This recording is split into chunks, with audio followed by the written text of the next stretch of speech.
we have a son that is going to soon be 20 years old. I'm in my 50s. My husband's in my 60s. So we have, a few generations to cover. But as our budget comes down today, and the Liberals want to show that, yes, we're coming in on a white horse. We're going to save everything. But it drives me crazy, and that they're the ones over the last 7-8 years that have put us into this financial wreck. And it just gets me so hot under the collar that the younger generations are the ones that are going to have to pay the most amount over however many years to come out from under this absolutely incredible, terrible spending.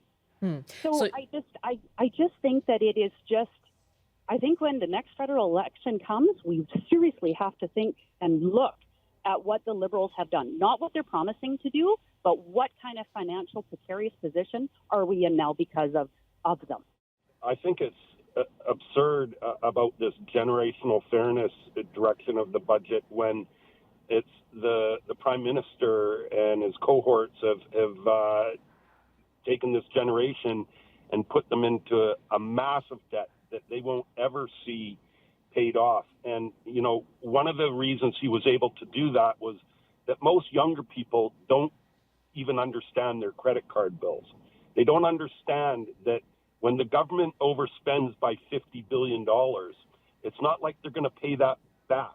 All they're going to do is pay to carry the debt. Now imagine, putting it on a level that maybe a young person could understand is imagine for the last, 10 years, all you've been doing is putting money on, buying things with your credit card and just paying the interest. You're not paying down the debt. You're just paying the interest. And the amount of money that we pay for interest now would buy these programs that they want. But we are now saddled with so much debt that we have to carry. My grandchildren will never see it paid off. The millennials and Gen X have been put in a really awkward situation. I think they've been tied down under terrible rents, which other older generations are gaining the benefits of having bought 2 or 3 different houses and selling and having high rents. So at the moment, I think Justin Trudeau's in a very difficult position, and Philippe Poilievre isn't offering anything for them.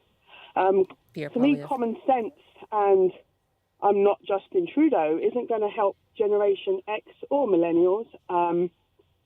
He's not put anything in place to cater for their needs because their needs are completely different to those of boomers and Generation X. I'm Generation X, but I can see that people of my age, if I was their age, I was in a much better position than they are now. It's very difficult to be able to cater for older people and younger people, and older people seem to have a much louder voice. There's no doubt with what everybody's calling it about that the spending is way over. I think the Liberals always done that. If you look at Justin's dad, too, he did the same thing way back in the 70s and 80s.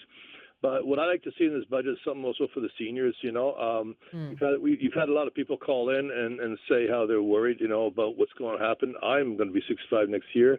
I'm finishing off my years driving the school buses, and the CPP and OAS, it's going to be really hard surviving on that, and especially right now I'm paying $1,300 a month, which is almost one paycheck, So it's hard, and I hope they do something. And I like when Jagmeet Singh talks about taxing the rich and going after the people.